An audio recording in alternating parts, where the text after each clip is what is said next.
Joe Sockarch is South Australia's Police Minister, and we're talking about a really important topic at the moment, aren't we, Minister? Road safety. We've had a shocking start to the 2023 calendar year. Well, it certainly has. Good morning to all of you and your listeners, mate. It's a really important use of that word, shocking, because it is shocking. And if I can be as frank as I can, people need to be shocked into action.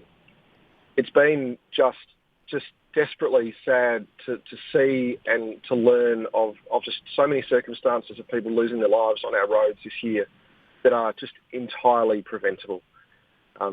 Single car collisions, drivers who are distracted either by design or even just for a momentary lapse of judgment. These are the sort of things that are causing significant trauma. They're causing lifelong heartache for families and friends who are left behind. And I really just am hoping and planning and really pleading that people are shocked into action. Yeah, we notice amongst these statistics in rural SA, the 5-year average has been 13 deaths, but it's been 22 so far this year. Assistant Commissioner Ian Parrott, among other things, pleading with drivers to just get out of the habit of reaching for their phone every time it makes a notification. Is that what police are briefing you as a major reason some of these crashes are occurring? Look, absolutely, Ricky. And there are a few things that are really consistent in what we've seen this year and sadly every year, notwithstanding the fact that the fatalities do fluctuate to some degree, and that is that distraction kills. Using your mobile phone, fiddling around in the car, undertaking risky behaviours like, a report that I've had is someone using their laptop whilst they're driving. These are the sort of things that absolutely cause trauma that are so easy to stop, just so easy to cease, literally this very, very second. And then, of course, sadly, there are still other really ridiculously easy things that can be done to prevent death that are still occurring. People still aren't wearing their seatbelts. I can't imagine, and frankly, I've never been a person in my 40 years where it's ever become even a momentary thought to not wear a seatbelt, but people are still doing that. And we're sadly seeing the consequences, the grave consequences of people making a really stupid decision not to wear a seatbelt. Now, these are single vehicle incidents, cars going off the road. Is it principally distraction, police are telling you, or are there people having medical episodes? What's some of the underlying causes of those particular crashes? Yeah, look, being in March, it is unfortunately a bit early to be able to give some definitive answers on that, Ricky. There are inquiries both from a police perspective, but also from a major crash and coronial perspective that are still occurring for many of these incidents.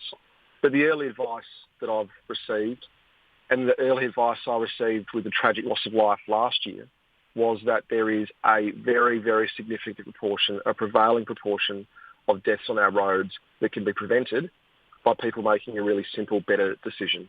And really, it's about a sound, conscious choice to make your job whilst you're driving to get where you need to go safely. I know it might sound simple, but it's not about the white noise around you. It's not about the distraction. It's not about returning that text message or sending that email. It's about getting where you're going safely. And that's even more important on our regional roads, where at times that commute can be longer, but also definitively we know that this sort of misconception that city drivers that are going to regions are dying, it's not. It's largely people that live close to home in a region that are dying on regional roads. And that's on all of us, as I said, to be making a conscious decision, to make better decisions on our roads and to want to get home in one piece. Now, one example I imagine of making better decisions is when we're dealing with driving around trucks. We're picking this up. There's some collisions, head-on collisions with trucks. Police reporting people are taking a bit too much of a risk trying to overtake a truck or not factoring in the braking distance of some trucks? I think it's all and sundry, if I'm honest. I've commute significant amounts of Ks across the state, and I see the behaviour of drivers impatiently overtaking, in my view, at times doing so on a very risky, in a very risky way. I also speak to just yesterday my Minister for Regional Roads counterpart, Jeff Brock, who's a resident of Port Pirie himself, and he was sharing with me his own experiences about seeing exactly the same thing. So I think there's no doubt in my mind that people need to be less impatient when they're driving, particularly when it comes to driving at higher speeds, driving around heavy vehicles. Because you know what? The reality is that nothing that you do is going to get you anywhere any quicker.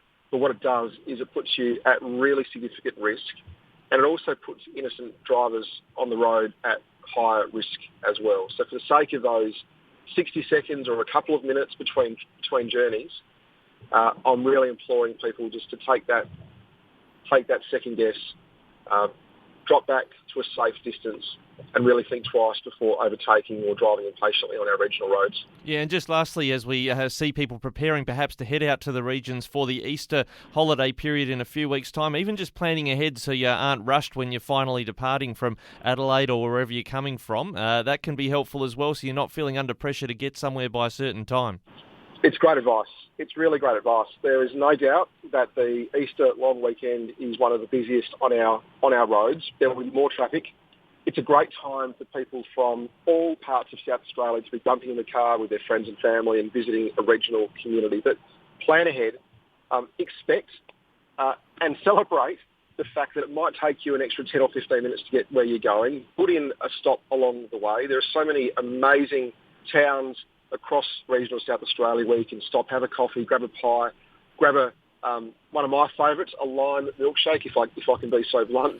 A lime milkshake. Lime milkshake, but build that into your journey, enjoy it with your friends and family, and knowing that it also contributes to a safer commute as well. Fantastic advice. Thanks so much, Police Minister Joe Sockhart, for joining us today with those important messages, and safe driving. Thanks, Ricky. You too.